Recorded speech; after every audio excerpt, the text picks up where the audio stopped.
What's going on, Plan Army? Jacob here, and today I'm going to be showing you a tutorial in Photoshop about text. So I'll be showing you how to manipulate 2D text in Photoshop.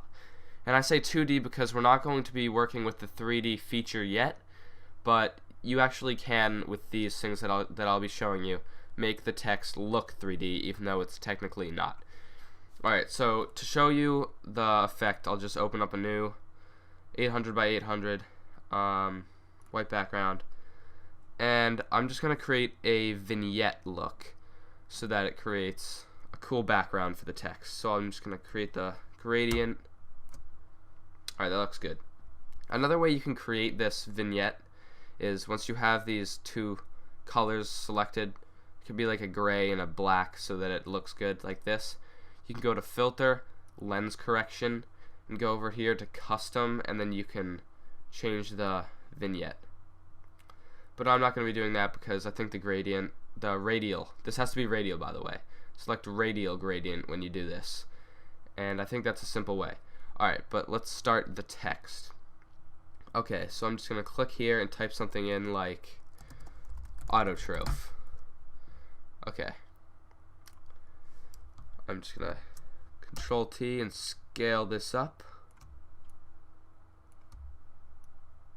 You can hold Shift to keep the scale the same when you're scaling things up and down. To create this, to make it bounce more from the background, I'm gonna select the text and make it a darker. Actually, I'll just make it black. Alright, so we have this nice looking text. I used a font called I believe Harabara. You can get that at defont.com. They have lots of cool fonts there, and it's just great because they're all free and they look nice.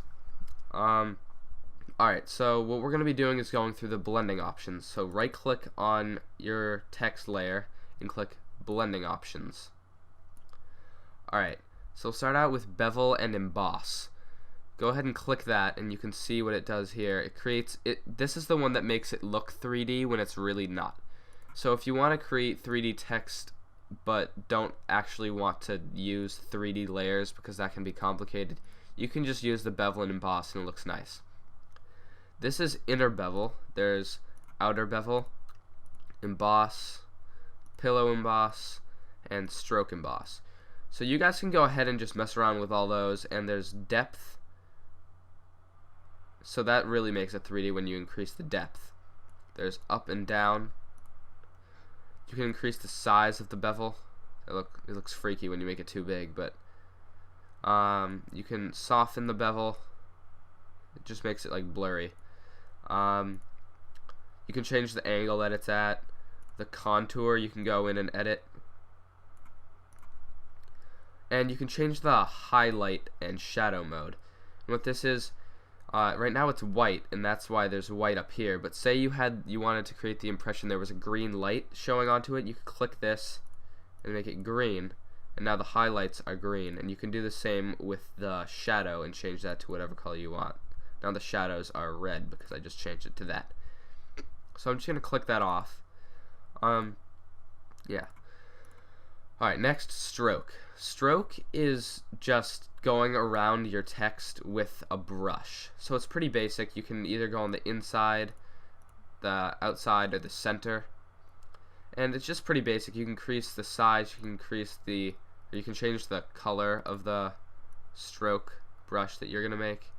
And it's just an easy way to create like an outline around your text, make it pop from the background. And of course you can change the blend mode at any time to lots of different things.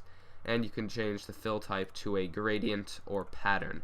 And I'll show you these patterns in 1 second when we get down to pattern overlay.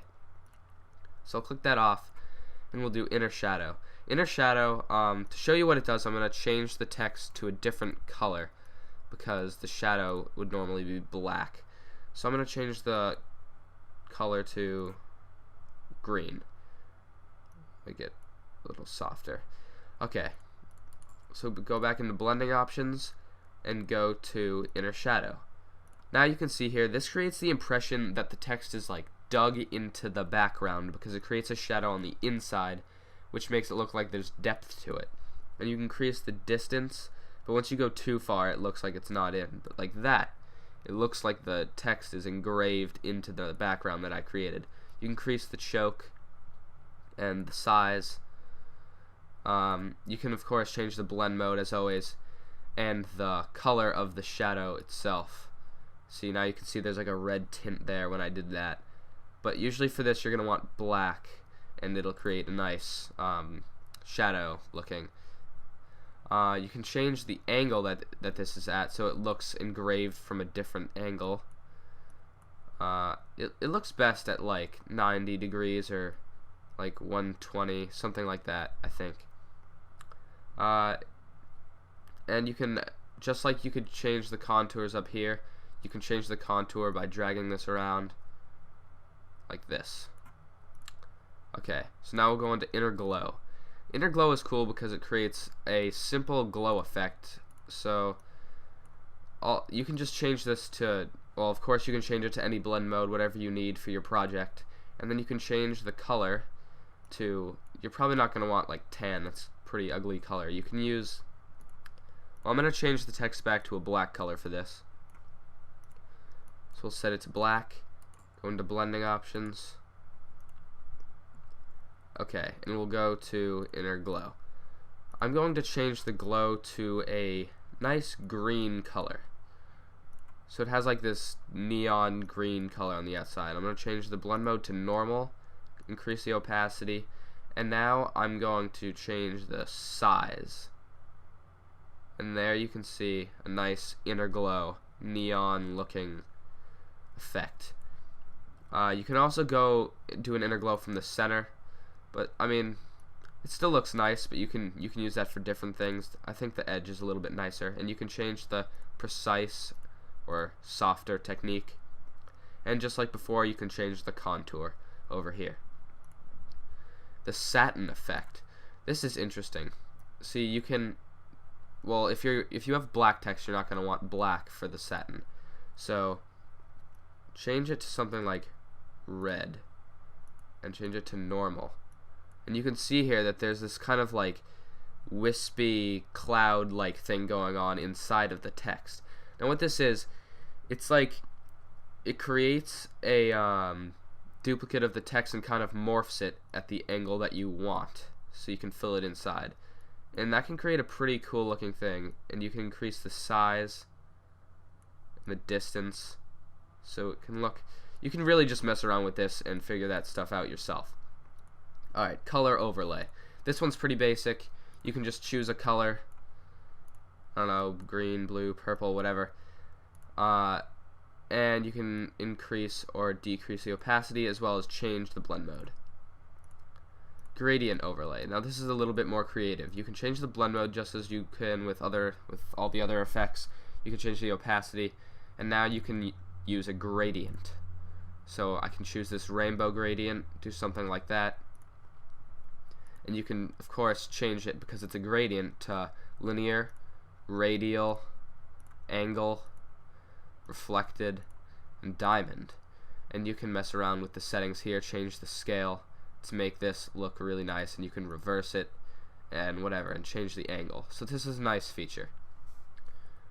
Alright, now to pattern overlay. This one's probably not used as much, but it can actually be really cool. So to show you how to do this, well, first there's a few presets that you can use to overlay your text with a pattern. Now the use of this is if you don't want a solid color to overlay your text, but you want like an image to overlay your text.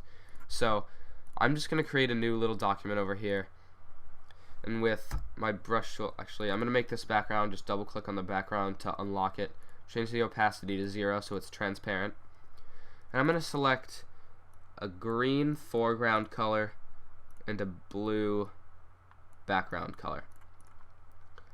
Now I'm going to go into my brush settings, and here I've selected shape dynamics, scattering, and color dynamics, and changed the settings a little bit. And I made a tutorial about this stuff earlier, so if you don't know what I'm talking about, go back and watch this and then come back. But I've just selected these and messed with these a little bit, and I'll draw on here. It'll create this cool rainbow bubbly thing. Now that's a nice pattern that you might want to put on top of your text. So go to Edit, Define Pattern. Name this, I don't know, Bubbles. Hit OK. Now go back into this, Blending Options, and go back to Pattern Overlay. Now here you'll find the one that you just created, right here. And you can scale it, change the opacity, change the blending mode just like you could before. And it's cool because you can overlay images into your text and create cool designs inside of your text like this.